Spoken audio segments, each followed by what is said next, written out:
Finally made it to the finale. So, I hope you enjoyed this video. We're going to be counting down the top 25 players in the NBA currently. And we're going to start this list right now because I'm not trying to waste any of your time. And we start at number 25 with James Harden.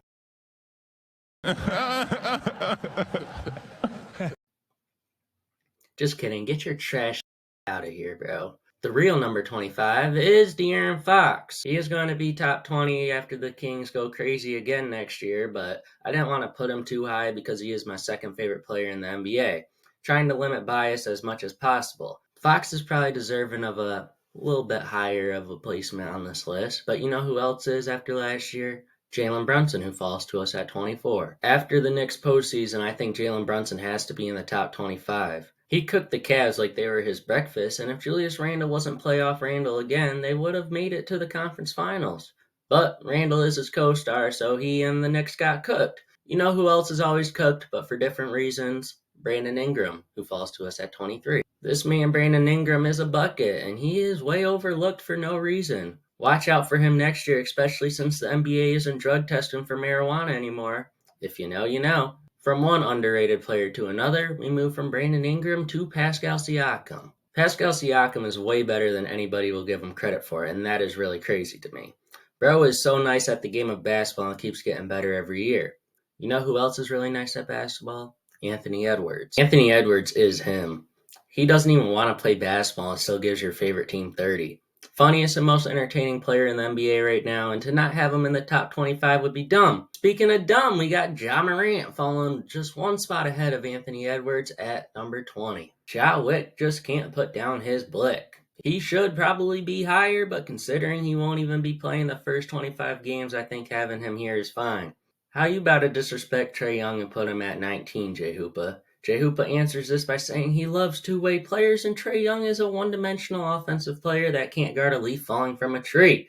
He is very underrated, though. A higher grade Trae Young is Kyrie Irving, who just falls one spot ahead at number 18, I think.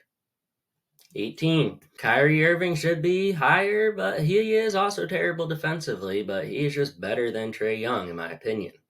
I think he will be a consensus top 15 player after next year. Stop sleeping on Kyrie, man.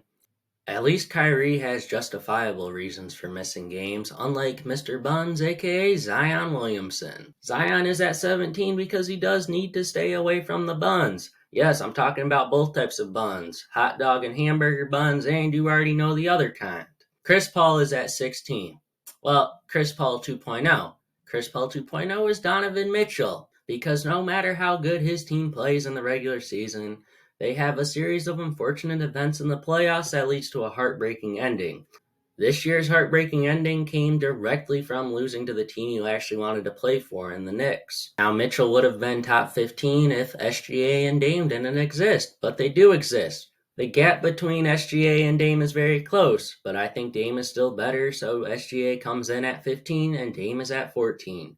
SGA is elite on both ends of the floor and will be a top 10 player if he has another season like what he just had. Please go anywhere else but the Heat, Dame. Y'all will be trash because you only have 3 players. Anyways, Dame hasn't dipped at all in offensive production, so why not have Dame in the top 14 still? I think Anthony Davis is the most overhated player in the NBA. Yes, he is fragile, but he also has played a lot more games than a few other superstars that are ahead of him. The reason everybody wants to hate on AD is because LeBron can't win without him at this stage of his career. And if AD isn't playing, it messes with LeBron's legacy. Leave AD alone and let him cook. We just talked about an injury-prone superstar in AD, so why not talk about another one in Paul George, who comes to us at 12. You don't know how bad I want to say Paul George is the best shooting guard in the NBA. But he isn't reliable enough and he hasn't been a one option in a while, so putting him over Booker would generate a lot of hate.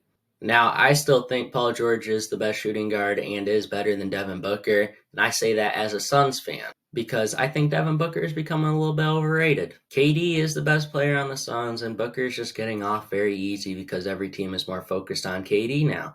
Still, Booker is very, very good, but he's just not better than all the guys ahead of him who are legitimate one options. Booker had some nice postseason games, though. I mean, he did put 40 on 2 teams multiple times. But you know who else had pretty nice postseason games? Jimmy Butler. Or should I say Jimmy Buckets? I think every time the Heat have a good playoff run, Jimmy Butler turns into the most overrated player on the planet. Too bad nobody's more overrated than the guy that falls to us at number 9, Jason Tatum. I also had a very hard time placing Tatum ahead of Butler, but I did. So yeah, Tatum is at 9, but please stop saying he is a consensus top 5 player. Just because you make it to the conference finals every year, it does not mean you are doing anything special if you don't win once you're there. If you do the same thing every year just to choke, what's the point of the journey? Kind of funny I just said choke, because now I'm going to talk about Joel Embiid, and no one's a bigger playoff choker than Joel Embiid. Yeah, I know. Embiid should probably be higher than 8, but I just trust everyone else ahead of him in the playoff series about 5 times more than him. Congrats on your MVP, but you piss me off every playoffs as your combination of poor performance along with your frequent injuries lead to disappointment. But as much as Embiid's playoff career pisses me off, no player in the NBA pisses me off more than Luka Doncic, who comes in at number 7. I hate how he plays because he plays no defense and just dribbles the ball constantly. It's very irritating, but I can't doubt how good he is, but I also refuse to put him in the top 6.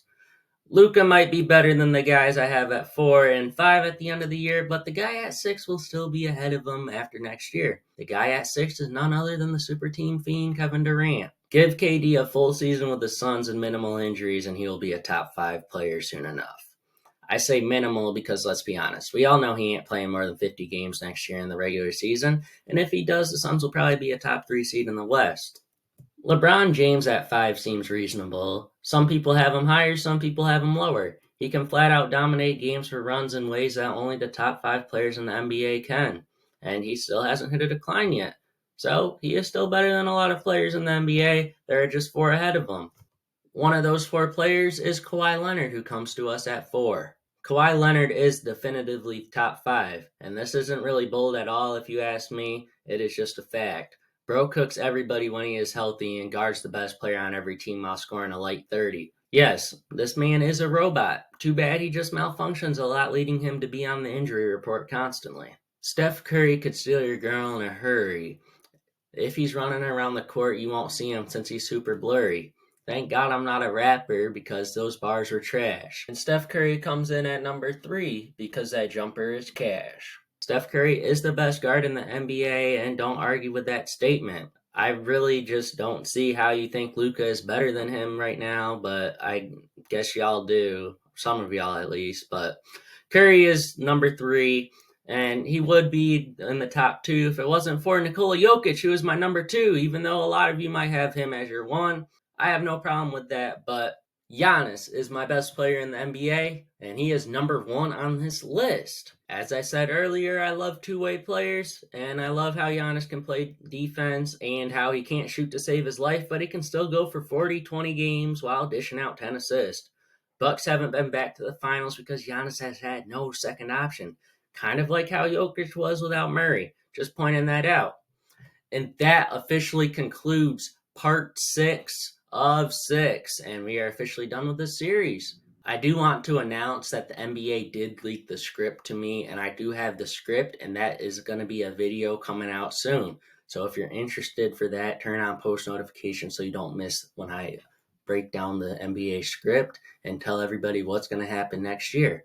If you watched every part to this series, thank you very much, and I hope you enjoyed. And I hope you enjoyed this video. That's all for me. Have a good one. Bye.